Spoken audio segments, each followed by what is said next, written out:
Okay, anytime you're ready. There was a time when I thought in watercolor that the watercolor paper was had to be either completely wet or completely dry. You could never touch the watercolor paper in between. And there's this whole process in watercolor called the wet and wet technique. And the wet and wet technique means you can handle the paper when the paper is in between stages. And like I said before, I used to think the paper was either completely wet or completely dry. They were the only two times that you could work on it. But as I painted, I found out how wrong that thinking really is. There are three stages to a sheet of paper in its degree of wetness. It's saturated, moist, and damp. And at each stage, the paint does something completely different. A good example of that, I'm going to do one of the little blossoms up in here. And I'm going to show you what it is with a saturated sheet. Wet and wet, you might read a lot about in watercolor books. And a pet peeve of mine over the years has been everybody that has written a book on watercolor seems to have a chapter on it. But very few books really explain what it is. They basically the idea is that you take wet paint and you put it into wet paper, and it's simply left at that. But there are these different degrees of wetnesses to the paper that the paint does something completely different on. If you look at that blossom up there, there's multiple colors in it. The white part is kind of a light blue, and then you have it's interspersed or variated with little streaks of red in it and even some yellow into the wash. Now, if I'm going to paint that in watercolor, I would start with the lightest value, which is a bluish gray. I'm going to take some cobalt blue and a lot of water, maybe a little palette scraps to gray the intensity down a little bit. And I'm going to go over my entire flower with this color.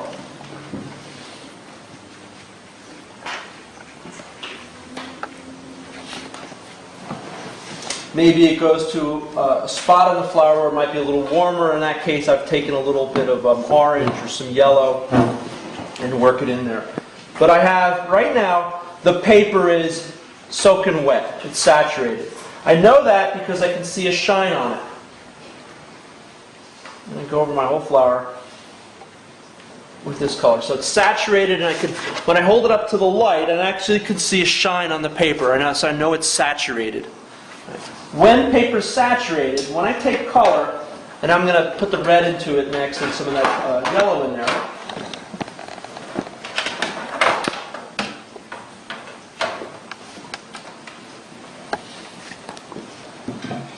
The paint runs all over the place. That's a property of saturated. I have very little control over what the wash does. It just kind of spreads out kind of in a mind of its own. And then I'm going to take a little bit of orange. But that's okay that it spreads out and has a mind of its own, because the color kind of looks that way into the picture. And I even kind of like the way it's kind of streaking and running. That's a property of saturated paper. When the paper is soaking wet and you put paint into it, it just spreads out. The value tends to dry lighter. You have very little control over the wash. It just does what it wants to do, and you wind up with an effect like that. And that is effective for that kind of a problem. You could even do. I better, before this dries, I better just sop up some of the excess paint. You could do that with. There's another apple up there.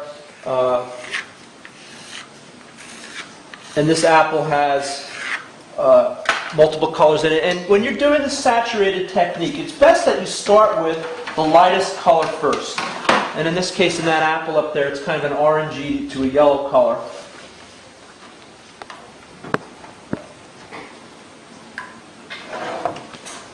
And I'm going to start with the lighter color. Go over the whole thing, and I'm making the apple saturated in that one area. And before the paint has an opportunity to settle in or dry, we take the second color that we want to introduce, and while the paper's wet, you kind of flow it in there. And you can get some great effects when it's handled that way. Suck up some excess paint. But we get the look of that particular object. I think every picture has an opportunity to do something saturated with it. I have some of the other still lifes up there. There's an old jug up there that's got multiple colors in it. If I'm doing that, I would start with the lightest color in that jug, and then while the paper's saturated, just throw the other colors into it and let it kind of bleed all over the place. So that's a property of saturated. That is the most wet the paper can be. There's a whole other process in the wet and wet technique that really interests me. And that is when the paper is moist, when the shine just begins to disappear. And I use this mainly when I do skies. If I was doing this still life, the drapery, there are shadows that are cast all through the drapery. And the shadows, in a lot of places, just don't end in a hard line. There's a soft blending edge to it. I might employ the moist property to paint that drapery. I'm going to do a simple sky with some shapes. I'm going to wet down the paper first. Just taking some clean. I'm going to do a little example right here.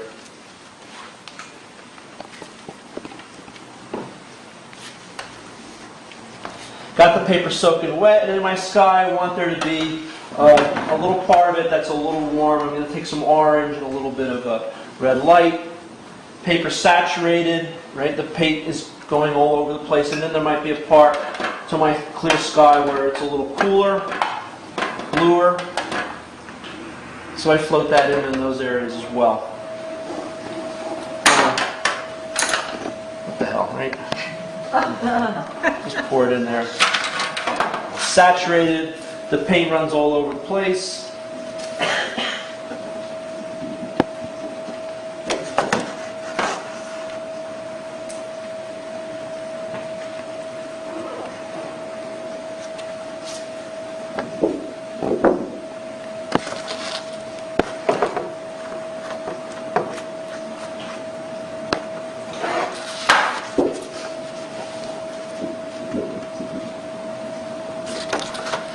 Okay, so I have, this is going to be for the lighter part of my sky. Okay, and the paper right at the moment is saturated. I'm going to level off the table just a little bit so that if I don't, it's all going to, the wet paint is going to concentrate along the bottom. I want it to be kind of wet evenly all over the place. Timing is everything when it comes to handling a moist sheet of paper. It's a little different than I did over here. I want there to be some control over the next thing that I do. So I wait, and how long you wait has to do with the relative humidity of the room. One of the problems in the wintertime, you have that forced hot air in this room, and I think it just tends to dry. So you have the window might be a little smaller that we get to operate to do our thing. I have been outside doing a sky on a particularly damp morning, and it seems to take forever for the wash to go from saturated to moist. And like I said before, moist is when that shine just kind of disappears. So I'm going to keep an eye on it, and I just keep putting my head more parallel to the paper to kind of see what stage of wetness that I am at. One thing that I found helps to get it to the moist stage is when you do hold the paper kind of upright and let some of the excess water kind of drip off. You know, I'm agitating it a little bit. This will speed up the process. And the other thing I think, too, that affects the drying time is the thickness of the paper. I'm using 300-pound paper. It seems to hold more water. I don't know if that's a good thing or bad thing. I found the best paper to use for this technique is really the 140 cold pressed. It's a little thinner than this. I think it distributes the water. I think it dries a little. It dries a little more evenly. On the thicker sheets, I think it has a tendency to stay wet in the middle longer, and on the outside edges dry a little faster. I don't know. I haven't quite figured it out yet. But the thickness of the paper does affect the moist moment when we should go in. You know, I'm kind of stalling for time here, right? I want it to, yeah, exactly. I want the thing to set up a little bit, because it really is, timing is really everything. And right now, it kind of looks like the edges are perfect, but right down in here, it's just too soaking wet. Okay. So you soaked both sides of that? No, I didn't. No, it's just one. You know, I don't have to. I really don't think it's necessary. You know, some people I know do. That would be for really for saturated. It had both sides soaked. Looking back at this one, this thing actually kind of turned out really neatly, and I think it's important when you block this in, just hit the colors and take a coffee break. You know, and let it do its own thing. We have a tendency, I think, to fuss with these washes too much, and the more that you handle the paper, the less fresh it looks. The more muddy the thing will dry out. So when you're doing the saturated thing, put the colors in, drop them in, take a break. Just let it dry. It'll turn out nicely. It usually does. It's when we get our hand in there and keep messing with it that it loses its luminosity. It loses its freshness. You know what? I'm getting pretty good right now. It's looking like the part of the sky up in here that is looking kind of moist. I'm going to take, for the skies, there are going to be some passing clouds in front of this sky that are going to hold its shape. This lighter color that I just put in would be the clear part of the sky with a little bit of color. I took a little bit of orange, going from a progression going from orange to blue. For the clouds that are passing by, I'm going to take some Payne's Gray. I'm going to take some cobalt blue. I mix my own Payne's Gray. Cobalt blue with some ivory black. I'll put a little red in it to get a little violet into the shadow on the clouds. I'm going to take, for the red, I'm going to use a little cadmium red medium. And the important thing to do when you're doing this moist technique is not only the timing of the paper, but to be sure that you don't have a lot of excess water in the brush. Because bad things happen when you take a brush loaded with liquid and hit a moist piece of paper. You'll create those blooms or blossoms all over the place. And I don't want to do that. I want to put a cloud shape in so that I get a nice softening to the edges of the cloud and no blooms anywhere. Okay, that's the objective here. So I take a paper towel, I load my brush up with the Payne's Gray, and I get rid of the excess water out of the brush. And as I put this shadow color on the clouds in, you'll notice that the edge of the cloud doesn't appear to have a hard edge. The edge of this cloud shape that I just put in has a nice softening. Gives it a nice light, airy feeling. I'll do another cloud shape. Load up the brush with some paint. I'm going to put a larger cloud going into this area. And it enables me, because the paper is moist, it enables me to put it in a shape. You'll notice that a little different than before. The colors aren't just bleeding all over the place. I have some control over its shape.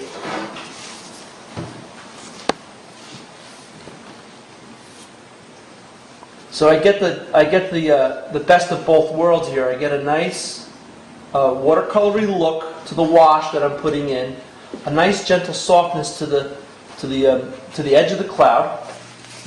Always, when you're loading up the paint, make sure you hit the towel, get rid of the excess water. If you don't, I'm telling you, really bad things are going to happen.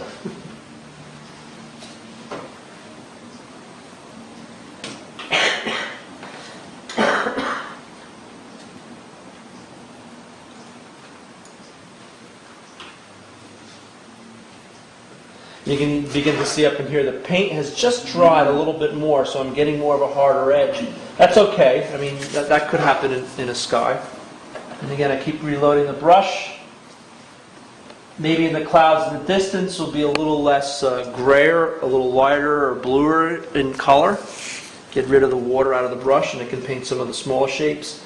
The other property that I want to get into this cloud is that the cloud shapes up directly above our heads are a little larger.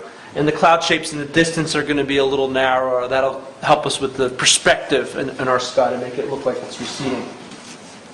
Again, I load up the brush with some Payne's gray color, get rid of the water out of the brush, and now I can hit a row of some clouds. Get a really nice softening to the edge of my clouds.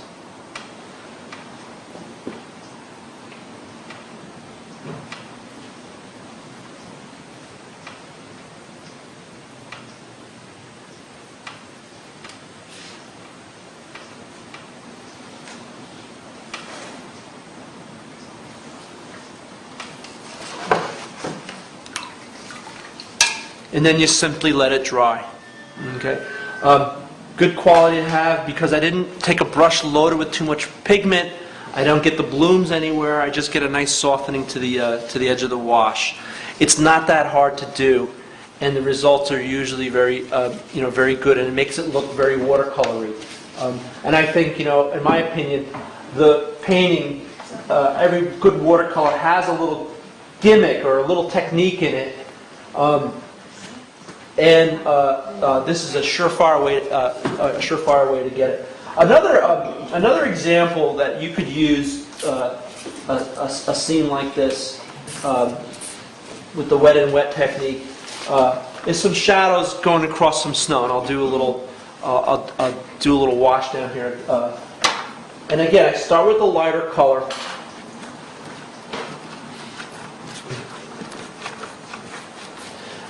The snow, and this is going to be a sunlight effect.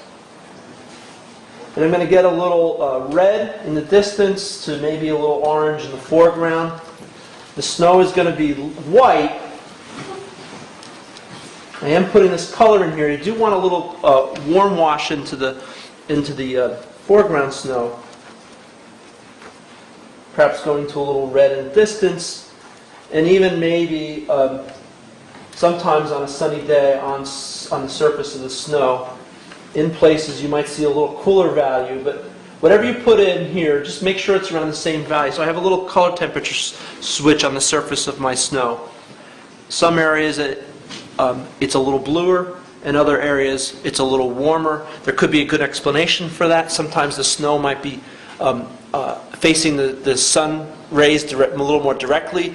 In areas where the snow flattens off a little bit, the blue sky might be influencing the color, and you get a little cast of blue on it. Sometimes the snow can get icy, and if it's icy, it would tend to have a little more blue color.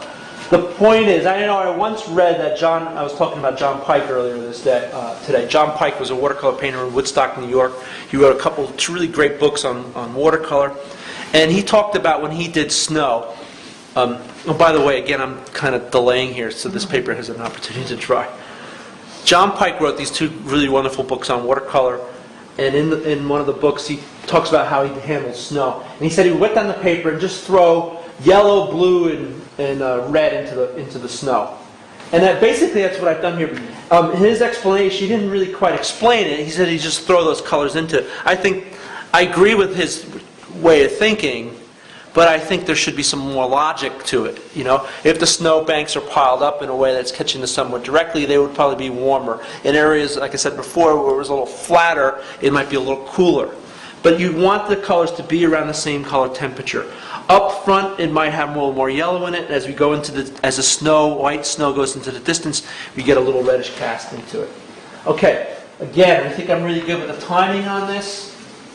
And one property of cast shadows, let me just take, and I'm going to have some shadows going across the ground here from some trees that are off to the left of the picture plane. And if you were to stand out in the middle of the day, on a sunny day, and stand out on a sidewalk, you would look down and you would see your body being cast, a silhouette on the ground. Generally speaking, it's a hard edge. It depends on the proximity of the thing that's casting the shadow. If I'm really close to the shadow, my shadow is going to appear more hard edge cut out. It would kind of be like, you got the person, you have the person kind of standing here, right?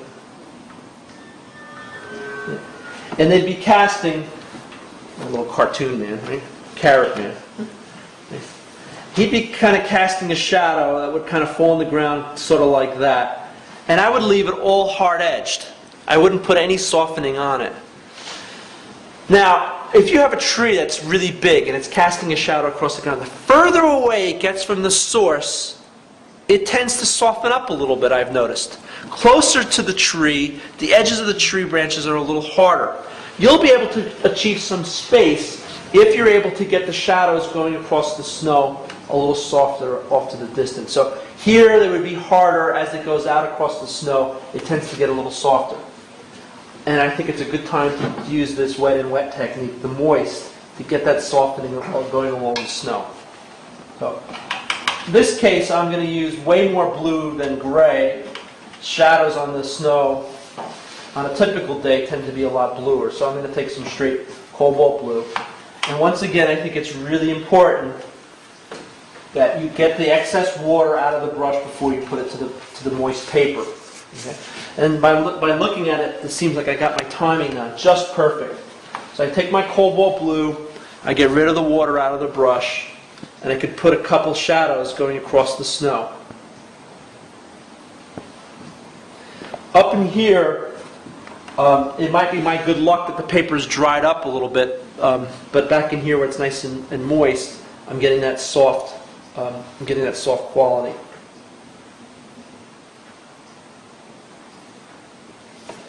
I'm going to take a script liner brush. There's plenty of little sticks going across the ground. So this would be a main trunk of a tree. Again, I get the excess water out of the brush. I could put a little lesser branches kind of crossing over onto the snow.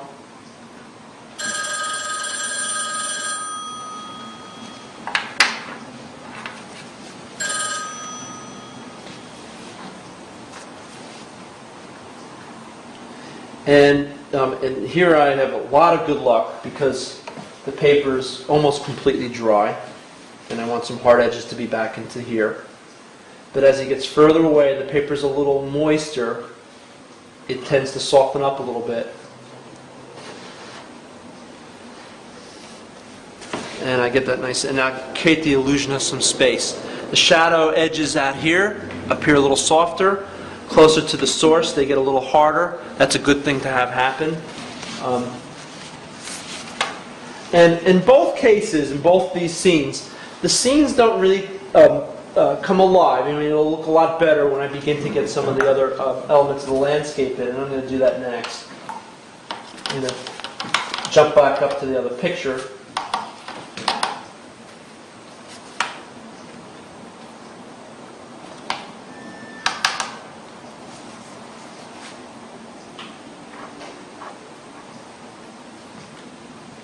This picture is really going to be all about sky. Right? Here's a row of trees in the distance.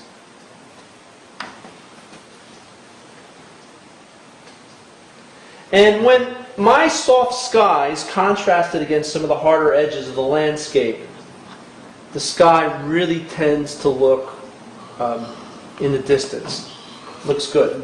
You get the effect going quite nicely, and then perhaps a field in the front.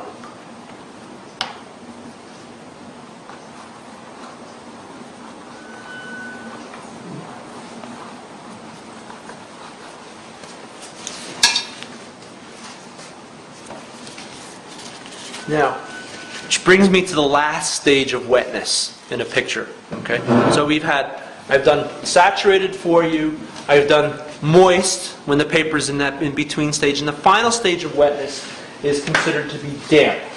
And that is when you kind of take your hand and the side of your hand, and you touch the paper, and it feels kind of cool to the touch. It's beyond moist. Okay, it's drier than moist.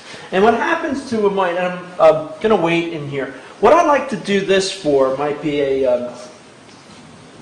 this is a very temperamental stage. It doesn't always work well for me, but I've done it a couple times by accident, and it's turned out really, really well. And what I like to do is I like to put a cast shadow, perhaps from a tree, and my green going back up to my top landscape here.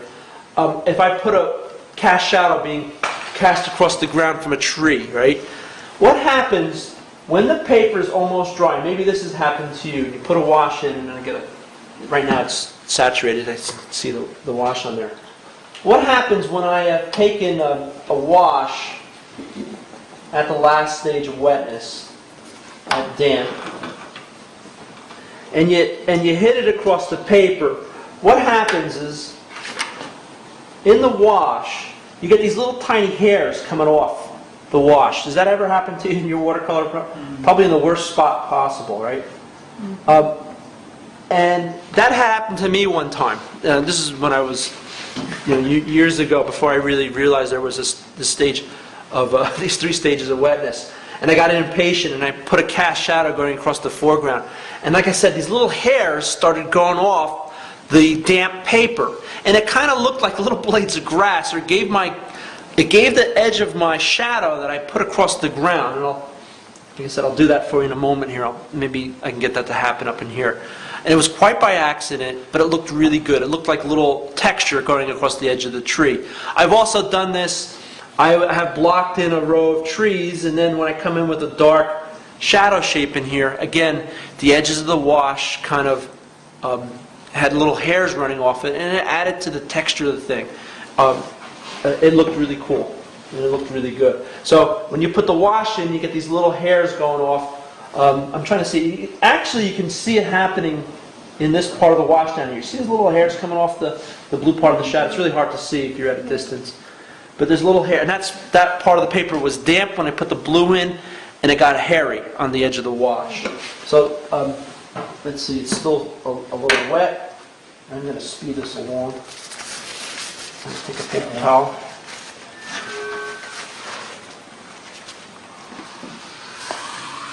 Just dry off a little bit of it.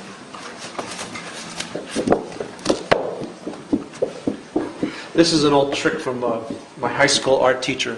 Told us to do that. I never forgot that. And but you look ridiculous when you're standing in the woods doing this, and you're doing this on location. What did they do before blow dryers?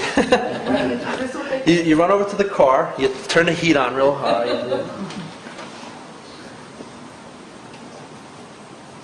You stood out there in the field fanning something. Anyway, I'm going to take my shadow color.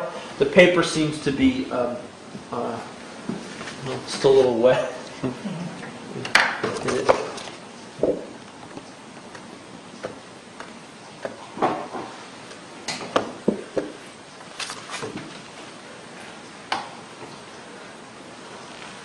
And this time I'm really going to load up the brush with fluid. I'm not going to take the paper towel and hit it, okay? Because I want the little hairs. It won't bloom, hopefully. I don't think it'll create that blossom.